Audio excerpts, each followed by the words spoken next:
Вака летоска полицајци апсеа полицајци во викендица во кратовското село Куклица поради групирање спротивно на мерките за заштита од COVID-19. Полицаец, симпатизер на СДСМ, честел за прва плата во викендичка на колега, симпатизер на ВМРО ДПМН.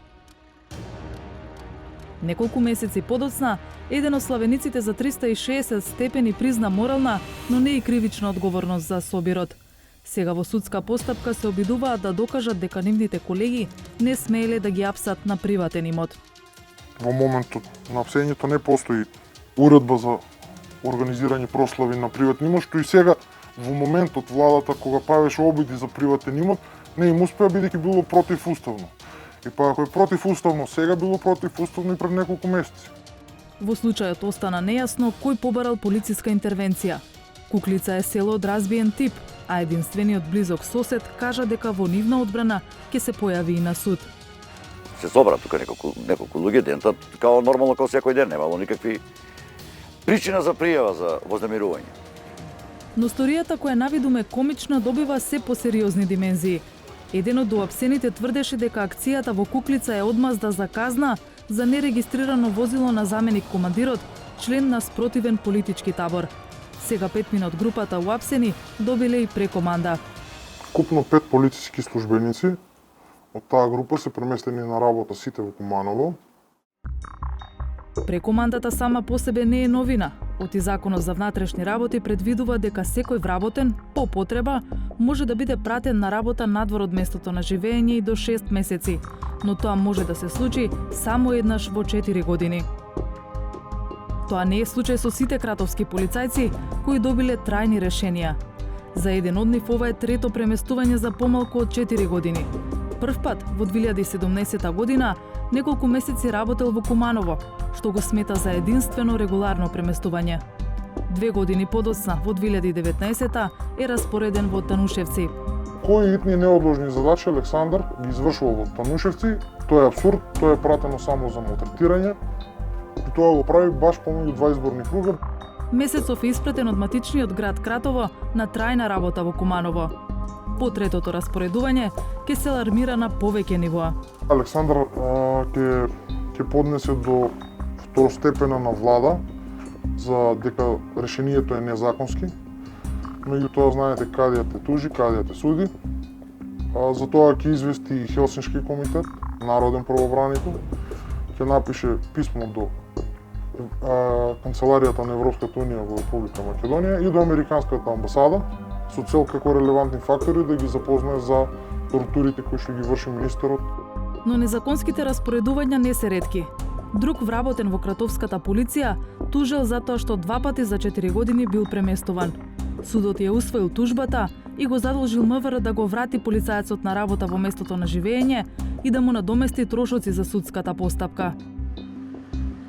Против Александар има дисциплински мерки, кривични пријави и судски спорови, меѓу кои дека како полицаец агитирал за ВМРО ДПМН на избори. Сите случаи се од 2017 година наваму. Го обвинуваат Александар дека агитирал на избори со тоа што случајно се појавил на некоја слика на страната на ВМРО ДПМН. Меѓутоа за тоа се води судски спор. На последното решение за Александар за распределување во Куманово, меѓу другото се вели согласно дисциплинска постапка. Да, така е, значи тие така го наведуваат во решението, меѓутоа согласно дисциплинската постапка Александар е казнен да работи на едно ниво подоле. Значи не е казнен да работи во Куманово. Значи он е казнен да работи на едно ниво подоле, меѓутоа во Кратово. Прераспоредувањата на кратовските полицајци и зачестените мерки за еден од нив велат се слика за генералната атмосфера во МВР. Основ за тоа министерот го наведува по потреба на службата. Меѓутоа знаеме дека во позадина се крие лична освета поради тоа што поголемиот дел од тие луѓе се неистомисленици со министерот, иако се честни луѓе, иако поштено си ја работат својата работа, сепак во Кратово атмосферата за работа е на многу лошо ниво и имаме луѓе кои што исполнуваат лични желби на одредена група на луѓе.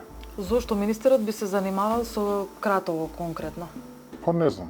Тоа мислам дека и другите се соочуваат со проблем, меѓутоа Луѓето немаат храброст сите да излезат, немаат храброст сите да зборуваат, посебно не пред камера. Се плашат од репрекусии. Велите сите овие настани почнуваат од 2017 година. Значи ли дека претходно имавме професионална полиција, сега веќе не? Поединци секогаш имале репрекусии кога се менува власта, меѓутоа како што сега што имало светолюбие немало никогаш. Објаснувањето од МВР е дека полицаецот Александар претходно е преместуван со наредби, а само последниот пат со решение, што за нив е различно. АН е распореден на работно место помлад инспектор водич на безбедносен реон во Куманово. Решението е изготвено врз основа на изречена дисциплинска мерка, распоредување на работно место во едно ниво пониско од нивото на работното место на кое дотогаш работел. За Танушевци напоменуваме дека не станува збор за распоредување со решение. Имено АН со наредби издадени од Министерот за внатрешни работи врз основа на одредбите од членот 154 од Законот за внатрешни работи бил задолжен да извршува работи и задачи во полициската станица за граничен надзор Танушевци. Со оглед дека распоредувањето и во двата случаи не е извршено врз основа на одредбите од членот 113 од Законот за внатрешни работи, наведуваме дека не може да се применат одредбите од член 113 став 2 од Законот. МВР се повикува на членот 154 според кој министерот или лице овластено од него може да нареди работник да извршува задачи во друга организацијска единица за итни и неодложни потреби до 30 дена. Такви наредби претходно Александар добивал повеќе пати на месечна основа.